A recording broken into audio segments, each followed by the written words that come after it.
What's going on, guys? Welcome back to another episode of Behind the Brains podcast, yet again with a super educational, entrepreneurial, inspirational podcast for our thirsty budding entrepreneurs. This podcast is going to be slightly more motivational about strength, positivity, overcoming your weaknesses, and fighting through the tough times. And to talk on this topic, we have a very special guest on our today's podcast, Lee Chambers, all the way from Preston, UK. We will be going through his journey from losing his ability to walk in 2014 due to chronic illness and mental health issues he faced to being on a journey building three businesses and now positively impacting the health outcomes of thousands of people through his work. Welcome, Lee. Welcome to our podcast. Thank you. It's great to be on today, guys. First of all, I want you to introduce yourself in a nutshell. Who is Lee Chambers? So, Lee Chambers, I'm 34. I'm from Preston and live in the UK. I was born here and brought up here, and I've been on quite a journey. And now I help people to boost their well-being and build environments that make them more positive, more motivated, more engaged, and happier with their lives. That's great. So, Lee, let's start from the day you were told that you will be unable to walk, you have lost your ability to walk. What happened back then, and what led you to suffer from this illness? And it would be helpful if you share some of the steps you took to overcome that issue because a lot of people face this issue in today's world. Oh, definitely. So I was 29 and I was quite fit and healthy and active. And over the course of 5 days, my immune system started to attack my joints.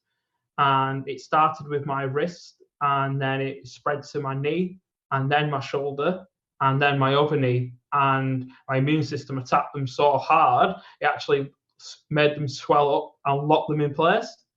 So they were locked and I couldn't move them. So I was hoping that it would just kind of go away every night when I went to sleep, thinking, "Oh, I'm sure it'll be okay. I'm a man. I'll be fine." Went to the doctors and they gave me some tablets and they said, this should make them all right.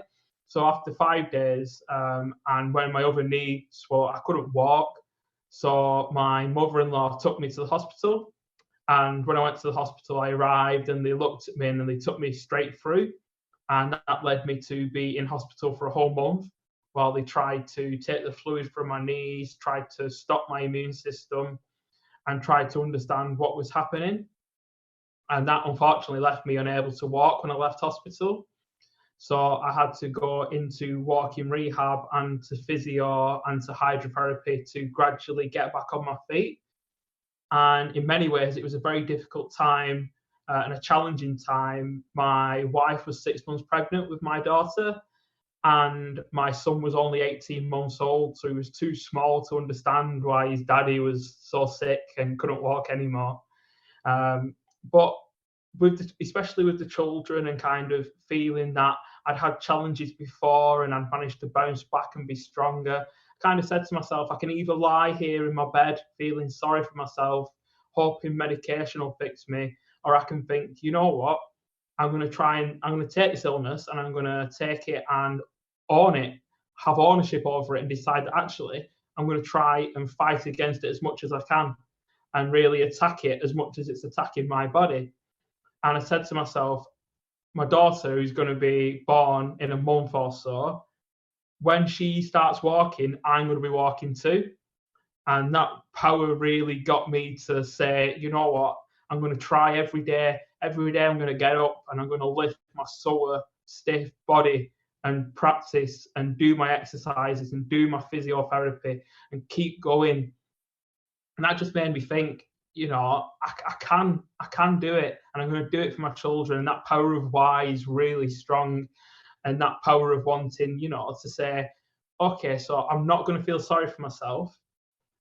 When I lost the ability to walk, I realized all these things I took for granted, all these people who helped me shower myself and feed myself when I couldn't, and all the times and all the things that I'd done in my life, and all the great things that you get when you live in the first world, the things that you get for free, the things that you take for granted and don't really think about, and all the comforts and all the, all these things that you tend to get. And when you're there, you don't feel grateful. But when things are taken away, you feel very, very grateful, and you start to understand. And that was really powerful for me. So in many ways, it's about having that mindset and thinking, you know what, life is going to be difficult, but when you suffer, that you can actually grow from the suffering. And we tend to grow more when we face a crisis and when things get really hard. If life's quite easy, you don't grow very much.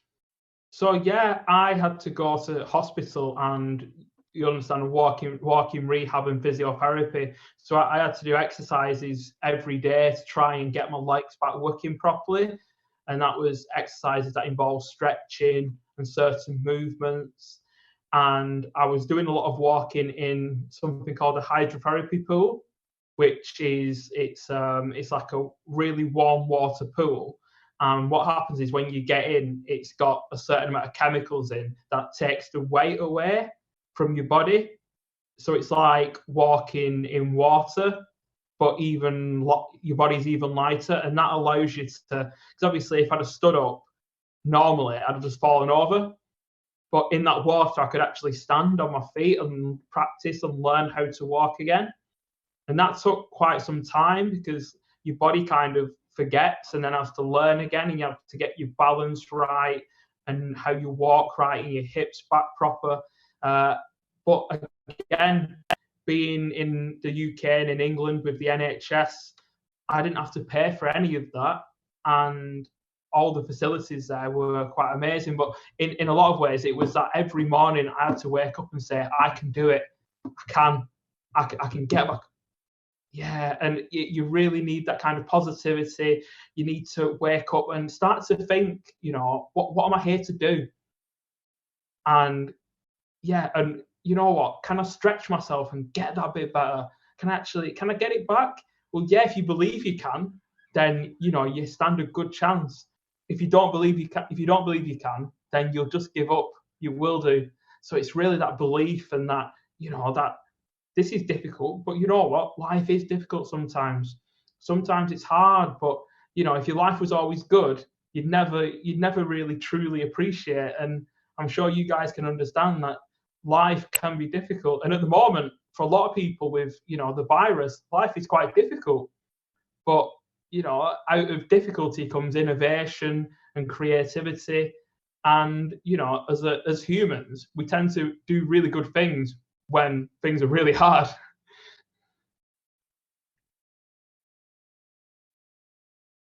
Oh, certainly.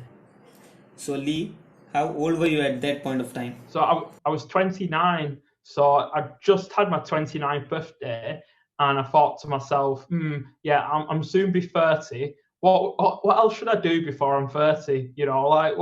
Because when you're 30, it's like, okay, you need to be a bit more sensible and a bit more grown up. and it's like I'm going to have two children. So what else would I like to do?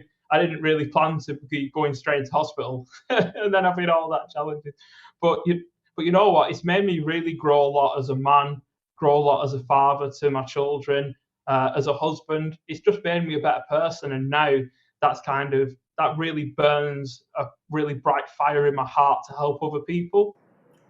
And now you are on the pathway to become medication free, right? Oh, yeah. So that started a few years ago when I decided that the medication that I take to stop my immune system, it's not very good medication. It's quite toxic because it stops your immune system and then makes your immune system weaker for other things that could possibly attack you. So I have a lot of knowledge around sleep, around nutrition, and around movement and fitness. And those are qualifications and experience that I gained. I used to work in elite sport. So I used to work for a company called Momentum and worked within football teams, and also did a number of different roles that involved, utilizing your physiology to understand things. So I thought, well, if I can do that for other people, then I can do that for myself. So I started experimenting with my sleep and experimented with what I was eating and experimented with how much I was moving and exercises and training. And that led to me to get to such a point where I knew exactly how much sleep I needed and when, exactly how to set my environment up, exactly which foods made me feel more energized, which foods make me feel drained, and which foods I can have a bit of and they're all right, but if I have too much, they're not so good. And actually, by living that way, I started to come off medication with the help of my consultant at the hospital. And next month, I'll take my last bit of medication and hopefully never have to take any again. And I'm controlling it at the moment just by my lifestyle, just by what I eat, how much I sleep, how much I move. And in some ways, also my mindset about it. And it's really important to remember that with medication, and they do these experiments with, the placebo effect. Sometimes if you take a pill, you can actually believe that it's fixing you, even if it doesn't do anything. So, is this chronic illness recoverable? Um, so I have the illness for the rest of my life. So it's an illness that you manage, like a chronic illness. And so my body will always attack my immune system will always attack me. There's always a possibility that the immune system might, reset itself and stop. But it kind of like when I came out of hospital, it kept attacking me, and it's kind of been like that ever since. But it's never been as bad again, especially since I was on the medication, and now I've moved to doing it through lifestyle. And a few months ago, I had a little bit of a problem. My knee started to have some issues again, but that's gone back down, thankfully. So yeah, I mean, it's something that I'll control for the rest of my life. But again, I try to live in such a way that I still, have a good level of health. I'm still mobile and able to do things, which is really important because I want to be able to, run around the garden with my children. And I want to be able to, go on a walk and just do exercise and just live like as normal life as I can. And that's really important to me, to just keep going, be very resilient and don't give up. Bro, you are an environmental psychologist and well-being consultant, right? Yeah, so that's what I do. So, which career path did you choose to study after you completed your high school, and what did you want it to be when you grew up? Okay, so when I was a little boy, I wanted to be a racing car driver, like so many little boys did. Driving fast, being the champion, stood there with a trophy. But it turns out I'm quite good at driving, but not that good. So at school, I enjoyed history, I enjoyed business, I enjoyed science a lot. So I went to college and did a few subjects there to try and find out what I wanted to do. And really, in many ways, I always wanted to be a businessman, but I also liked understanding how people worked. So I went to Manchester University and did a degree in international business psychology. And that was interesting because I got to do stuff about politics, about geography, about culture, about business, and about psychology all in one degree. So that was really good because if I'd have done a degree just on one thing, I'd have probably got a bit bored. So what actually happened is when I came out of university, I still wasn't 100% sure what I wanted to do, but I managed to get a graduate job at a bank working to become a financial advisor.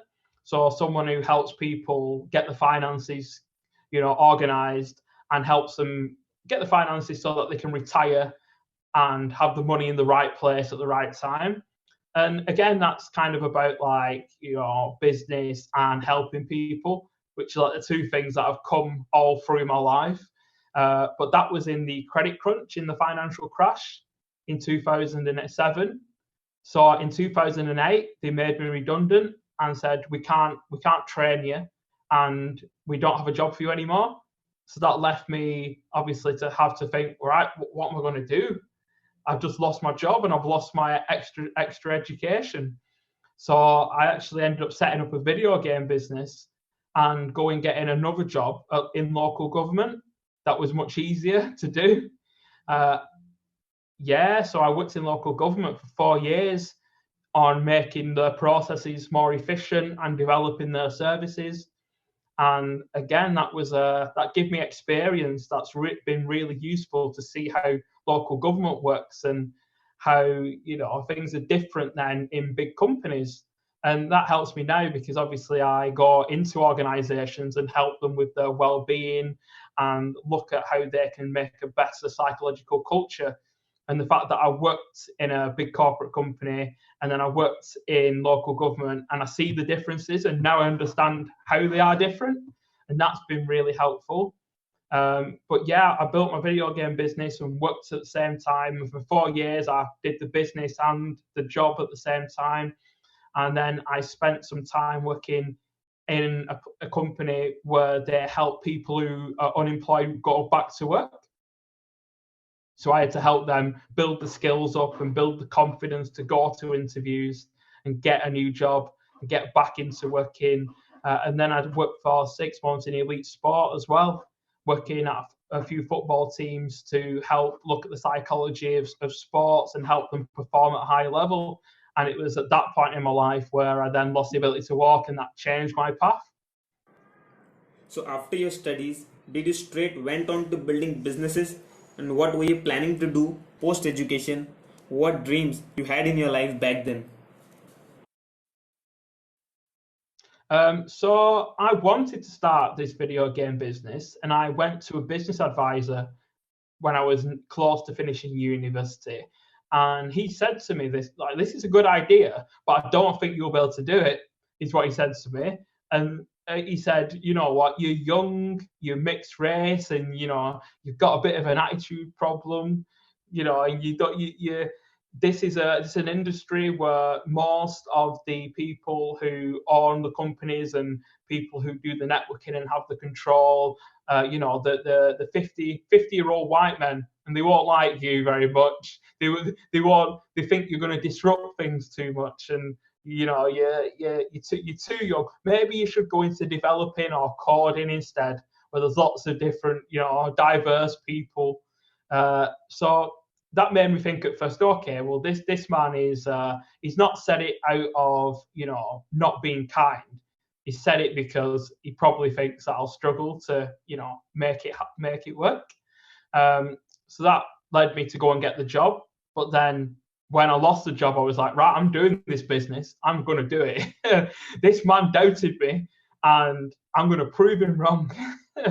So that started my journey on the business, which I still run today, 12 years later. So that just shows sometimes you might have someone, it might be your parents or your friends or someone, someone who teaches you, who says, oh, I don't think you can do it. Don't think you can get that business started. Sometimes you just have to, say, you know what, if I believe I can, don't take that advice and don't conform. Just do it. Just make it happen. Prove them wrong. So let's talk about your entrepreneurship journey. Tell us about your first business you built and your journey to building 3 of them. Yeah, so that first video game business, then that was 12 years ago that I started that. And I started that living in my mum and dad's house. And it started from a bedroom and grew to an office and a garage. And that was great. And that kind of gave me the taste for building businesses. And I made quite a lot of money and started to understand how to, work with other people and collaborate. And I'm at the point now where that company has 13 associates who work for that company, and they do most of the work. I don't do much work in that business anymore because things are delegated and automated, and that's given me the time and the energy to set up my new business.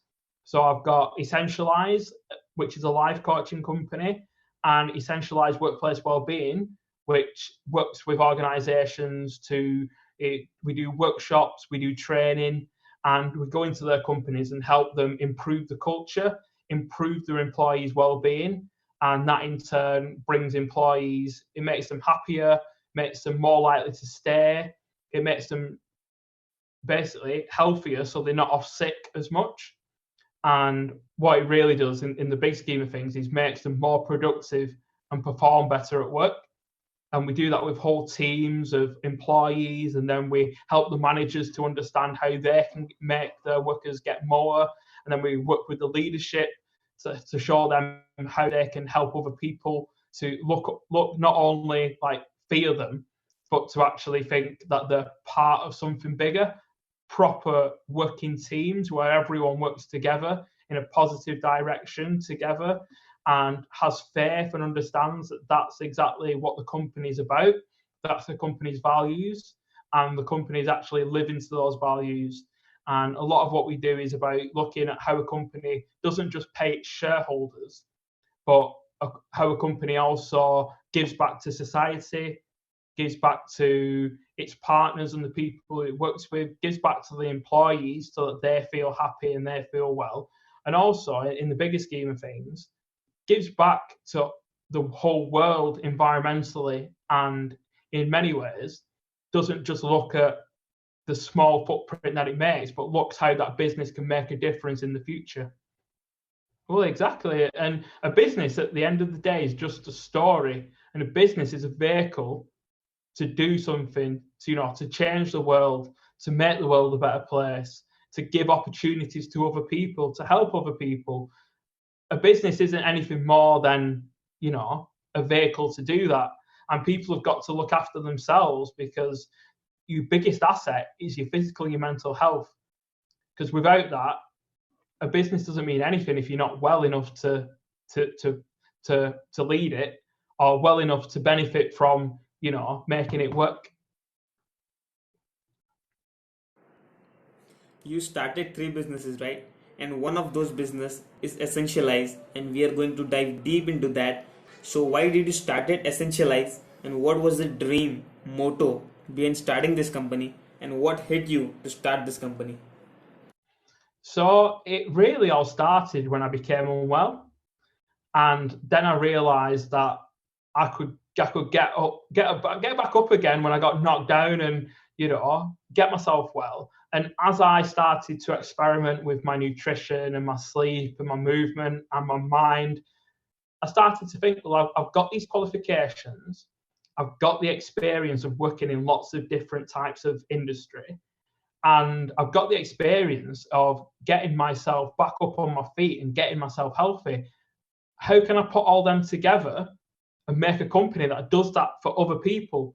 So not just me, but I can use that to help, use all that understanding, that experience, those qualifications to build something that helps other people, and hopefully lots and lots of other people. The dream was that I could help people all across the world to not give up, to feel healthier and happier with their lives, and also to kind of get on their path, find out what their dreams are, what their purpose is, what missions they want to, undertake in their lives, and the difference they want to make, and help them make that impact.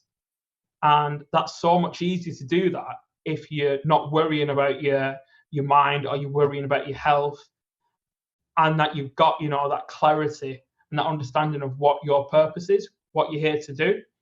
So Essentialise was built on helping individuals find that through a coaching process, where we look at, what your goals are, what your dreams are, what do you want to be, looking at your what you eat and how much you sleep. Let's get you more energy, so you know where you're going, you've got more energy to get there. We then look at what they believe, what their thoughts and feelings are, and start to look at things that they think, like, oh, I can't do that, I'm not very good at this, I'm not that type of person, and start to look at those. So we start to ask them, are they actually true? Because a lot of people have things from the childhood that they believe, and they told themselves lots of times, but it's not actually true. So they stop themselves from, getting where they want to go. And it's like a journey up a mountain. So you need to know the way, your direction, which mountain you want to climb. You need the energy to climb up it, otherwise you'll never get to the top. And you need to know how, when you hit those obstacles, how you can get past them, how you can move them out of the way, and how to then plan how to get, from base camp 1 to base camp 2, and not get stuck along the way, or just stop because you get too tired. And it's kind of like, I help people gain that idea of how to climb that mountain, and then I support them and help them all the way along to the top. So that's the coaching side. And the workplace side is helping companies to get really clear on what they stand for and what their mission is, and then helping their leadership teams, their management, and their employees all join on that journey together. So all the companies moving in the same direction. And again, that's so that the company can stand for something bigger than themselves and make a big difference and a big impact in the world. And I know that if I'm just one person, I can make a big impact, but not as much impact as if I get other people and other companies to go and make their impact too. Yeah, so I mean, it's important to do that, because if people are well at work, then they do better, they do more, they're happier, and that spreads happiness out not only to them at work, but they go home to their wife and families and are happier with them. They're happier when they're driving around on the road. They're happier with their friends, and happiness spreads. And when they're not worried about their health, so they're feeling well in themselves, they can do so much more. They have the time and the energy to go and do the things that they love, and that makes them even happier. Which were the top clients you have worked with along the journey of Essentialise? Like, this client was the game changer that changed my life and brought you the attention you needed for your work that you were doing and got more referrals. So it was my first client who's called Chico, and he's a businessman, but he was struggling to find exactly why he was doing what he was doing, and I really helped him connect not only why he wanted to be a businessman, I helped him to gain a real purpose on what his business wanted to do, and then I helped him personally to work out what he wanted to do, and then we set off on a journey. We set a really big goal, and then took that goal and smashed it into a lot of little pieces so we could do a little bit every day to get a bit closer. And we took a look at those elements of his life, such as how much he was sleeping, what he was eating, how much he was training and moving. And he started to experiment and implement new things, and found that he was getting more and more energy to do more and more in his business. And now he's managed to grow that business. And he now has employees who also have that same desire that he does to change the world and to do marketing in a different way, in an honest way. And he's now making a difference in his industry and disrupting things. And I know that he still says to me to this day that you give me that clear mind to understand what I wanted and what my business needed to be. And that's kind of, again, he talks to other people, and he spreads. He's now like a in many ways like someone who refers me. So I speak to people and they know Chico, and Chico says you do great things, and it's really good, because what that does is it's very much a good case study for what I do. And he's still moves in similar circles, so I still see him. And obviously every time he gives me a massive smile and a big handshake, and that makes me feel great. And it really is great helping people and helping companies when they start to see a difference. And sometimes it's quite hard. People don't really want to change, and sometimes you have to help them through that process. But sometimes the harder it is, the more exciting it becomes, because I quite like a challenge. So, Lee, what are your future plans and goals for this company? So we're gradually growing, and in the future, I want to take it to more places and grow it outside of the UK. So in the years to come, we're going to start looking at expansion plans to take some elements online that we can deliver across the world. And I want to, start speaking in different parts of the world as well. Done some speaking in the UK, but I'm starting to think there's definitely an opportunity for me to go international and speak more. One of the reasons why I'm speaking to you today, because there's millions of people in India, millions of really wise, really driven and dedicated people. Lots of people, especially younger people, who are thinking, right, there's a time to make a difference in the world, and there's challenges, but we can do it. In many ways, it's not all about how it used to be, but there's so many talented young Indians ready to take things to the next level, and they can take one little thing from what I say today and use that, such as, you know, the never give up and the look at a challenge and think, yeah, I can do it. And yeah, the fact that life isn't always up, sometimes it's down, but it's going to go back up again, so get ready for it. And yeah, to just build something that keeps impacting lives. I want to try and impact 1 million people and make 1 million people feel happier and healthier every day. So, what are you looking forward to right now? So I do some just a bit of online stuff with other countries, but again, I kind of see in the next few years to grow that much bigger, because there's so many more people I can get to if I can get, you know, more online. And so again, that's why I'm on the Gyan show today, to talk to some good Indian brothers and say, you know, this is the way, most certainly. And there's so much, again, just get focused, get your attention, work hard, but work smart at the same time, and go out there and you can learn anything. There's so many skills out there to learn, but just look and get yourself a really, you know, broad range of skills and bring them to the world and make a difference. So, what are the problems you wish to solve from your work in the near future? Okay, so a big part of my work is thinking, right, so a lot of people in the Western world are thinking, oh, there's a problem right now, let's try and solve that problem. And I don't see it like that. I'm saying, what are the problems in 10 years? I want to start solving them now, because if I can start preventing them from being problems, maybe in 10 years it won't be a problem. And that'll be how I change the world.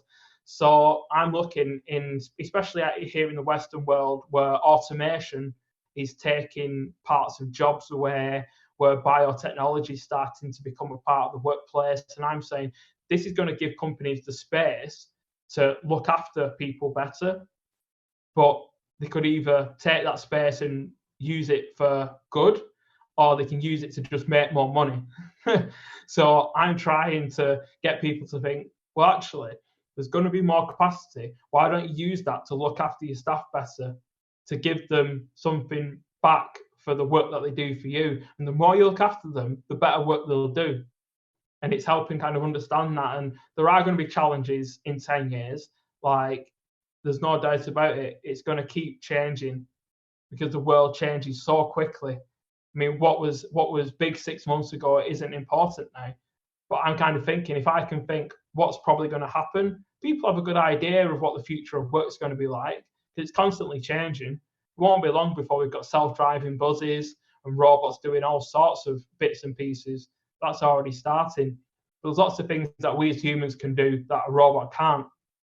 And communication and empathy and creativity. Robots are not going to take that away from us. So it's about building those skills. And I'm kind of helping people to think, right, what skills can I use? And humans are really flexible. We're really innovative in a crisis. And there's lots of things that we can do that robots can't. And it's about looking at those and thinking, right, how can I make those better? How can we start to look? Because in the Western world, it's, especially at the moment, there's a lot less accidents at work. So there's lots and lots of people who, you know, obviously used to get hurt at work, used to get bad backs from sitting on chairs. There's been a really big push on that to stop that happening.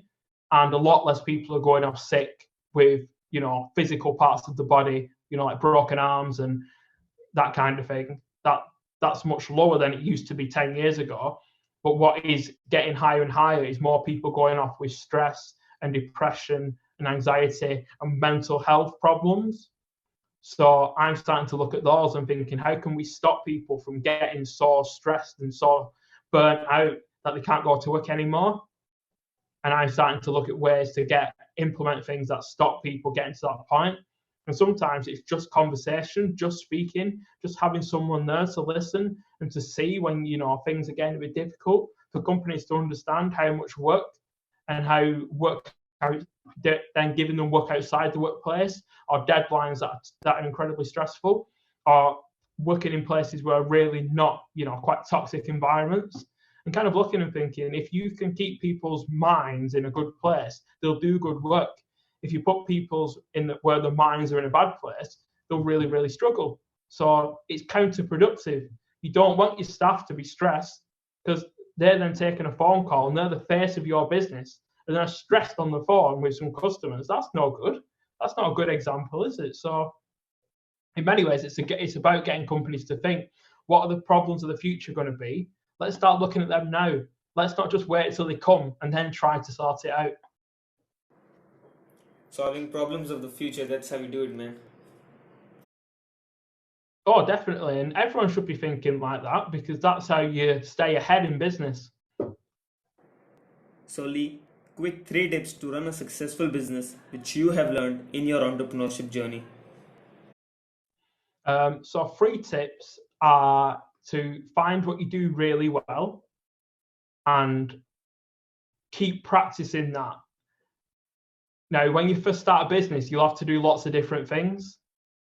And what you start to learn is you can actually learn to do all sorts of things, from building a website to writing content to doing your SEO to doing the technical elements of your job. And one of the best things is, by thinking you can learn anything, you can do all these things. But as you start to look to grow your business, you need to especially find the one thing where you bring the most value, and then start to get other people who are really good at other things to help you.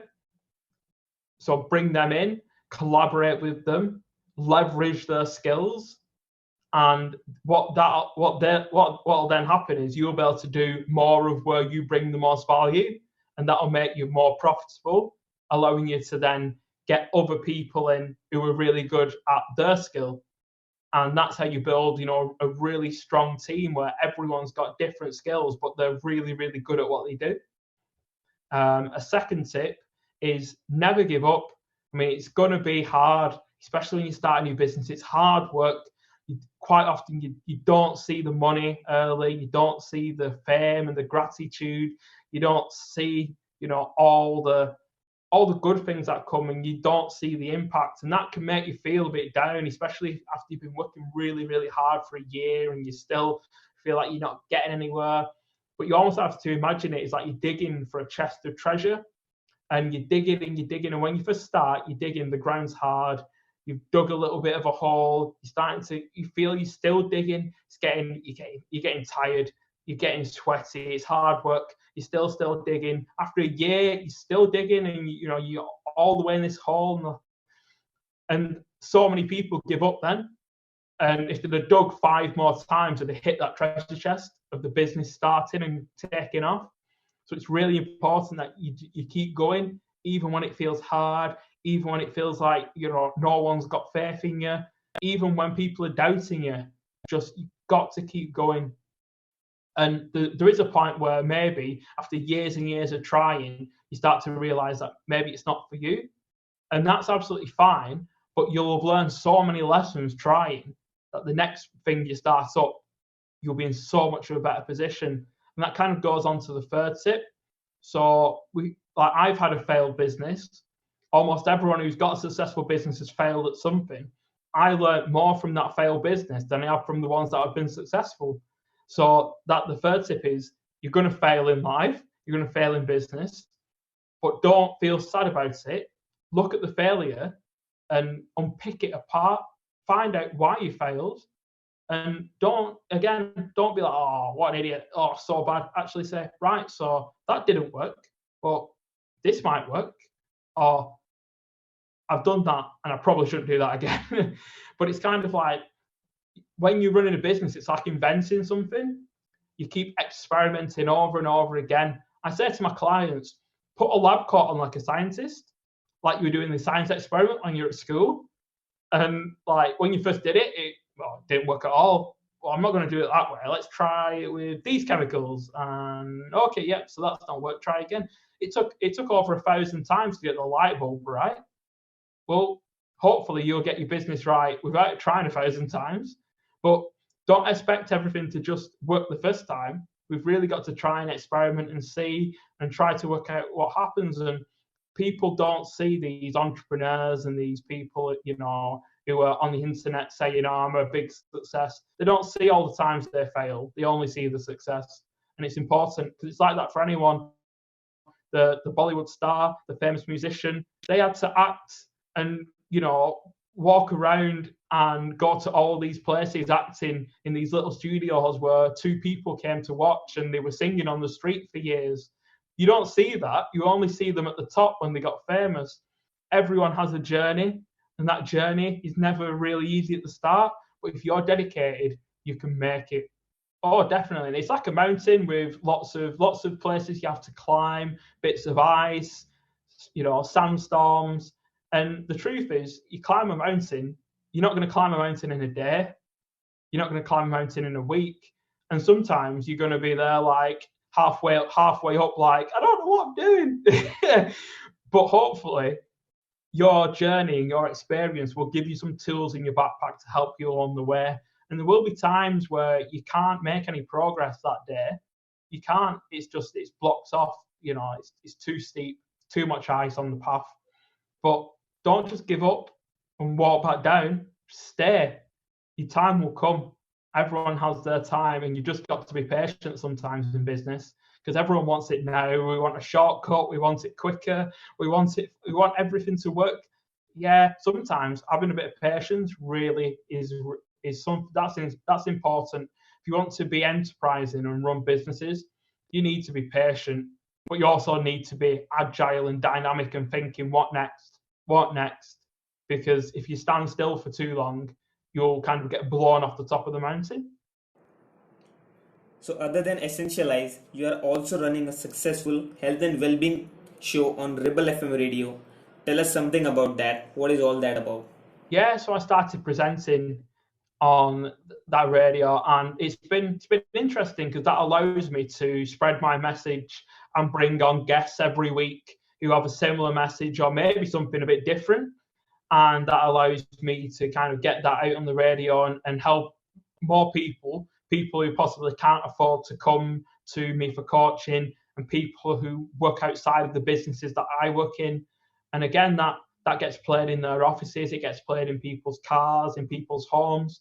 And it's a way for me to speak to people and see if I can get, them to get themselves a little bit better every day, take a little bit of something in the same way I hope my listeners do today, to, something to just have a think about, something to implement in their lives, something to maybe consider, something to experiment with and try.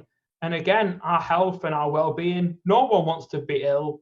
No one wants to feel like they wake up in the morning tired and sore. No one wants that. Everyone wants to be jumping and full of energy. Everyone wants to be like an athlete and running around. And sometimes we tend to forget that all the things that we do affect how we feel. We just do them. And in that way, it's really important for people to hear the fact that if they experiment and take control of it themselves, you can feel like that. You can have lots of energy. You can have lots of direction and purpose. But it just means that you have to take ownership and responsibility and say, that's what I want. And I'm going to make some sacrifices. I'm not going to eat that cake every time it comes. And I'm not going to, I'm going to actually cook a proper meal instead of just eating on the go. And I'm going to make sure I go to bed on time instead of sitting up watching TV. And I'm going to go and do some exercise even when I don't want to. And that's how you kind of start to build those habits and get that mindset that I actually want to be and feel better. I want to perform better. I want more for my life. And when people get into that good spiral upwards of getting that bit better and getting stronger and getting healthier and happier, then they start to get closer and closer to the potential. And that's kind of like, that's what I aim for. I want people to, be on the deathbed and say, you know what, I don't have regrets. I've done the best that I can. I've helped a lot of people, and I can go and die happy. So do you have any regrets from the past which you think you could have done differently or better in that situation? I think the biggest regret is that I didn't realize how lucky I was until I had lots of struggles. But I don't regret the struggles because those struggles have made me grow and they've helped me find my path and my journey. and I wouldn't be the same person if I hadn't have had the hard times. So I kind of look back and think, I wish I'd have been more grateful, and I wish I'd have been more appreciative. But I kind of understand that this is my journey. I've had some hard times, I've had some good times, and life is just like that. It's like a heartbeat, up and down, up and down, up and down. And I'm glad it's happened to me younger, because I know for some people they don't hit this point where they have really big life challenges until they're a bit older. And I'm glad I'm now 35 in a few weeks, and I'm on my path.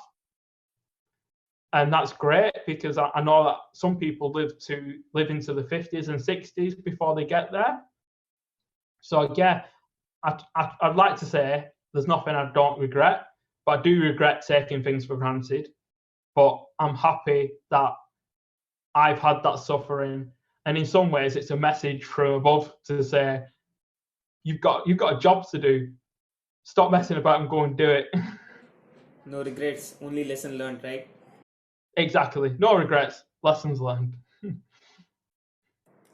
Besides that, you also coach a disability football team. So, what's the best part of involving yourself into something like this? Oh, it's massively fulfilling. And I actually played for the team when I started to learn to walk again, and that really, really helped me get out my competitive side and get back into sport in a way that was that could be for someone like me who was struggling with my legs. And it's just great, because the lads who go, it's like it's the favorite thing they do all week. And some of them live with the parents, some of them live with carers who have help them live, and they all come along and we all have a great time together as a team. And it just, for me, it's so good helping them. And then we go to little competitions and they win medals and they've got a massive smile on their face. And yeah, it just makes me so happy, to be honest, because I'm part of something bigger, and I know that I can help them every week to feel that bit better, and they really look forward to it, and they come and they shake my hand and they give me high fives and pat me on the back. And yeah, it's like my own little team of like good friends, and they're all a little bit different, but we're all the same, and we've all had challenges and we all understand. And really, it's so good to give back, especially to people who have disabilities, because I've been there myself. And those little things, they make such a difference in people's lives, and it's important for things to be inclusive. So, Lee, how do you feel your life has worked out so far? Like I said, it's been up and down, but I'm happy. I'm happy now that I've found what I really feel that I should be doing. And in many ways, I wake up in the morning and set off every day like, I'm going to make a difference today. I'm going to do something good. And that gives you a lot of power. And it really helps when when you go to sleep at night, knowing that you're doing something good, and you wake up in the morning knowing that you're doing something good. So yeah, I can't complain. Like I'm really lucky. I've been brought up in the first world with first world education and so many opportunities. And I know that there's so many people out there who don't have the same opportunities as me. But when you actually look at that, sometimes the opportunities can make you not as hungry. And when you're not as hungry to push on, so many people can just become comfortable and just go and get a job and just live without challenge, without changing the world, without making a difference, without even understanding why they're here. So one of the biggest things I'd say to take away from anyone listening is, especially if you feel, I'd love to go and study in America or the UK. Well, if you can, do it. If you can't, do your own school. There's so many ways to learn. The internet's an incredibly powerful thing, and you can make a difference yourself. You just learn skills and build and work on yourself. Build yourself like you build a business. And now I think you are currently more busy writing about your first book, How to Conquer Anything, which was about to release in 2020. Share something about that. Yeah, so that's the book. It's a book about my journey, and then it's a book explaining a bit about how to conquer things like fear and anxiety and low mood, and then looking at conquering things like procrastination and perfectionism to hopefully help people understand that not only can they conquer physical health challenges, but they can also conquer the mind. And once you've conquered your mind, you become so powerful. And once you've got that power of conquering your body, conquering your mind, it all comes together because they're all, your body and your mind are connected. And if you can get that understanding of, what you can use, and it's really simple things like meditation and breathing, exercise and understanding yourself, knowing about thoughts and feelings. And it's just, if you can get that level of understanding and awareness and take responsibility for making it happen, then you can become incredibly powerful. And we are as humans, we literally, we all have superpowers. It's just a case of getting out of your own way and understanding how you work and how other people work, and then you can go and do amazing things. So Lee, you meditate daily, right? Yeah, I meditate every morning, and it really does make a big difference. It didn't at the start, but it does now. I'm much better at switching off. Say at night time, I'm much better at moving between tasks, and it's just like meditation is like, it's like training. It's like if you think like you go to the gym to train your muscles, meditation trains your brain. You gotta train your mind too. Exactly, you've got to train your mind. So Lee, what makes you think this book is going to be interesting for the readers? Well, that's a good question. Well, I suppose ultimately my journey is quite inspiring to people, but it kind of gets people to think about their own life and what challenges they've had and start to think about the things that they see as bad. Are they actually bad? Or are they actually good? Are they experiences that I needed? And then it starts to help them think about things a bit of a different way, because we have to conquer lots of different things in our lives. And it might be our own fears of things. It might be the fact that we feel a certain way about ourselves. It might be the fact that we've failed in the past and we don't want to fail again. But we've got to keep moving forward. That's how humans get happy. We like to make progress. And a lot of the times we stop ourselves from doing what we need to do. So a big part of the book is helping people and empowering them to say, you know what, I just need to get out of my own way. I need to do it. And on the other side of that door that I'm scared of opening is all the opportunities that I need. So when this book is going to be launched? It's probably going to be out in October or November 2020. So are you going to self-publish this book, or it will be launched through a publishing house, or it will be just launched in an ebook form? So at the moment, it's going to be self-published, but the potential it will be through an agency as well. So in a busy, hectic schedule, Lee, what do you do for fun? I enjoy going and training. I like going walking out in nature. I like reading books. That I always find is a good way to relax. And I like finding ways to spend some time playing with my children. That's another great way.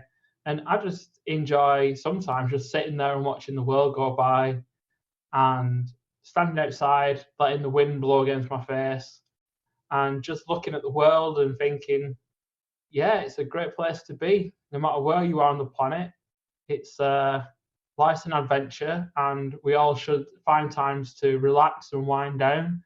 You can never truly work all the time, and if you're too busy, life just passes you by. You don't see all the great things that are around you, all the wildlife.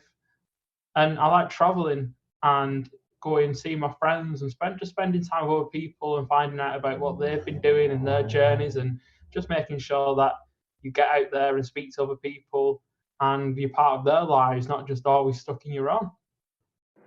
So which sports you are most involved in? Uh, I like to I like to play football. I like boxing, and I like to watch Formula One and rugby.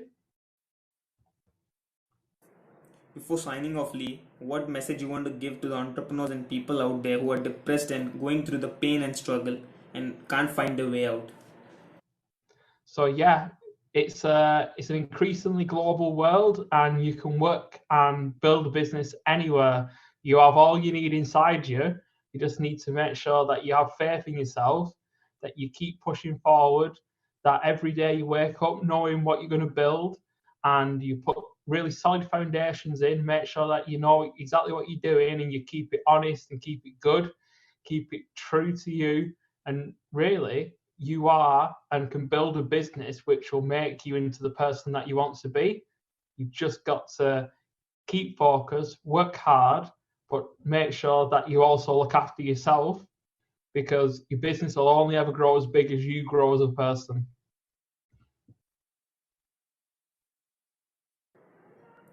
Thank you, Lee. Thank you for being on the show. And it's been a pleasure. It's been great. And yeah, all you Indian entrepreneurs out there and entrepreneurs around the world, you can do it. Have faith, follow your path, follow your journey, and make a big change.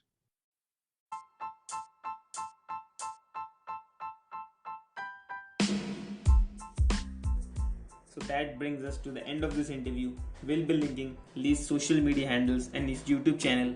Make sure you follow and subscribe him. And if you want more such motivational, entrepreneurial and inspirational interviews like this, then hit that like button and show some love. Subscribe to our YouTube channel. Don't forget to rate us on Apple Podcast. And until next time, from Behind the Brains, we'll see you later.